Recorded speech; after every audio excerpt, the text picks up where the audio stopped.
Telegram now shares users' IP and phone numbers on legal requests. According to a newly updated privacy policy announced by Pavel Durov on Monday, who is the CEO for those who don't know, Telegram will comply with such requests only after receiving a valid court order confirming that a user is a suspect in a criminal case that breaches the platform's terms of service. Previously, Telegram's policy limited sensitive user information sharing to cases involving terror suspects. If any data is shared, Durov says, we will include such occurrences in a quarterly transparency report published at t.me/transparency, which I'm actually going to go ahead and check right now. So at the time this story was posted, the bot was not yet functional. It had a message saying, we are updating this bot with current data. Please come back within the next few days. And at this time, that just takes me to Telegram's homepage. So let me try again. What was it? t.me/transparency. Let's try t.me. Let me just go right there. Transparency. I can't open the link in Telegram. I don't have Telegram. Okay, I can't look at it. It's an empty channel that says get Telegram's transparency reports and send a message, and it tried to open in the Telegram app, which I don't have. So yeah, I guess it's only transparent for Telegram users. That's not very transparent, but whatever. I know y'all are probably tired of hearing us crap on Telegram, but let's be real. All this is doing is making Telegram not liars anymore. Because we've called this out multiple times. For years, Telegram's website has said, to date, we have shared 0 bytes of data with any third party, including governments. For years, their website said that. But then if you go online to any search engine of your choice and type in Telegram sharing user data or Telegram shares user data, you will find loads of stories from all sorts of different outlets. So pick whichever one you think is credible that says Telegram handed over data to German authorities. Telegram handed over data to Brazil. Telegram did XYZ.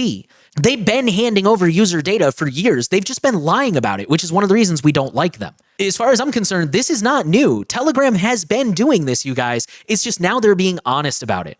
Feel free to skip the next couple seconds if you, or like minute or whatever if you guys are tired of hearing this crap on Telegram. But like, we made the argument a few weeks ago when Durov first got arrested that it's like, this is why we like decentralized platforms, whether that's Nostr, whether that's Mastodon, whatever, take your pick. The point is, Durov got arrested.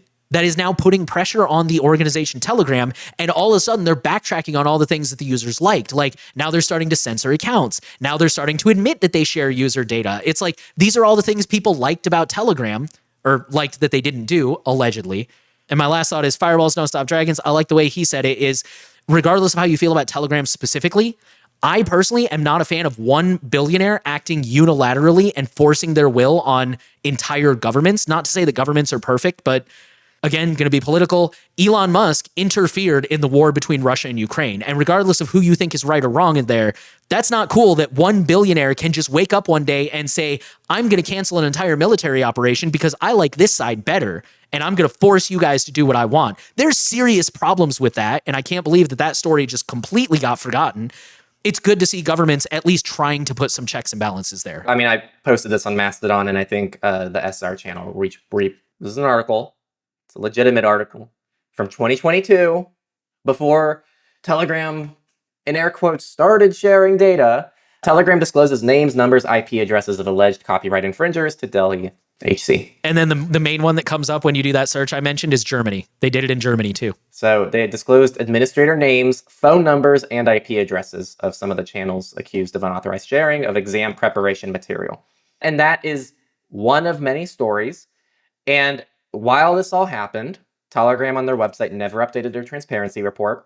They never changed their little bit about they've never handed over data to governments. What I'd like to say to that, because people look at services like Proton. I know I'm wearing a Proton shirt, so I look like a big Proton supporter right now, even though I crap on their products a lot. And people also talk crap about Signal because they post exactly what they share online on their website, and they're like, see, they comply with law enforcement. Well, is this what you want? You want the service that just lies to you about complying with law enforcement so you don't know if to take it seriously or not? I don't know why honesty and transparency is not the #1 thing that people want in our community.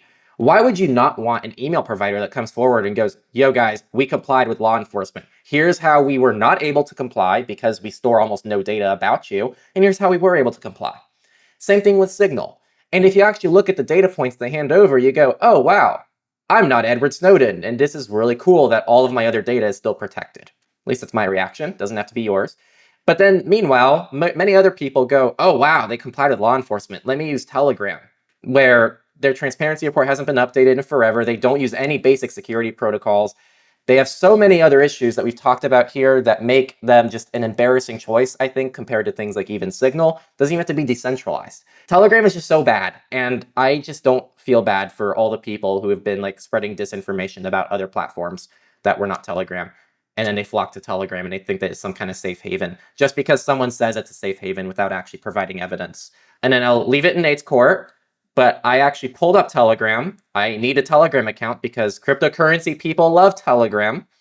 It's a bot that you have to like interact with. And so I have not clicked start yet, but once Nate's done, we can click start and we'll go through it together.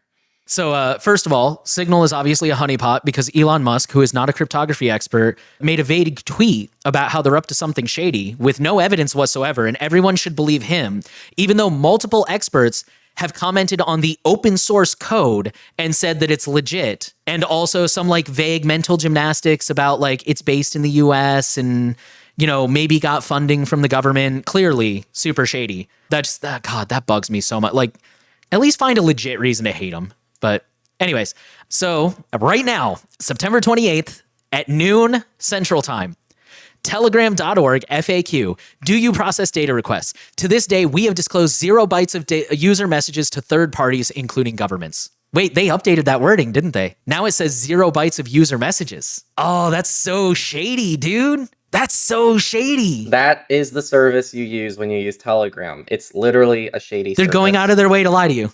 Anyway, I have the bot up here, and I'm really curious. So if you have Telegram, you don't have to click the link. You just type transparency into like the general search, and it'll show up as transparency reports, and it shows as verified. And it's got 14,000 monthly users. It says that it can give you a transparency report as per their privacy policies, and then there's a big start button. I'm going to click it, and still nothing. It says, we're updating this bot with current data. Come back within the next few days. So they've been at that for like a week. Yeah, you know what's happening? I bet they're trying to get all their PR ready for when they actually release the data, and they realize that's a bigger task than they were expecting. That or they're just looking into, is it perjury if they say, we have released nothing? Thanks for watching this clip. It's actually taken from the Surveillance Report podcast, which is our full-length podcast where we talk about privacy and security news every single week. We post it on YouTube as a video. We also post it on PeerTube for those of you who don't like YouTube. And we also post it as an audio version that you can find on every major podcasting app, as well as just RSS. Check us out either here on the screen somewhere or at surveillancereport.tech, and stay up to date out there so you can keep yourself and the people around you safe.